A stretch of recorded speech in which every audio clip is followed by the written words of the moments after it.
Transform your stream from basic to brilliant by mastering OBS overlays. First, we need to add our overlay as a browser source inside OBS. Click the plus icon under Sources and select Browser. Give your source a descriptive name, like Stream Overlay, and click OK.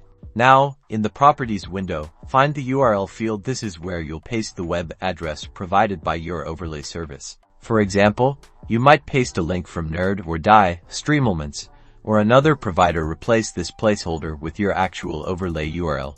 Make sure the width and height match the recommended resolution for your overlay, usually 1920 by 1080, to ensure it displays correctly.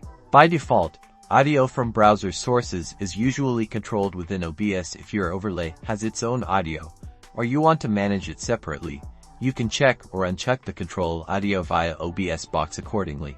Click OK to add your overlay. You might see a gray void or an error message. That's normal at this stage. To see your actual overlay, right-click on the browser source and select Interact. This will open a small browser window where you can log into your overlay service, configure alerts, or set up any interactive widgets your overlay provides. Once you've interacted and configured, close that window, and your professional overlay should now appear perfectly on your OBS canvas. You can then resize and position it as needed within your scene, layering it over your game capture or webcam. This brings dynamic graphics, viewer alerts, and engaging elements to your broadcast, giving your stream that polished, professional touch it deserves.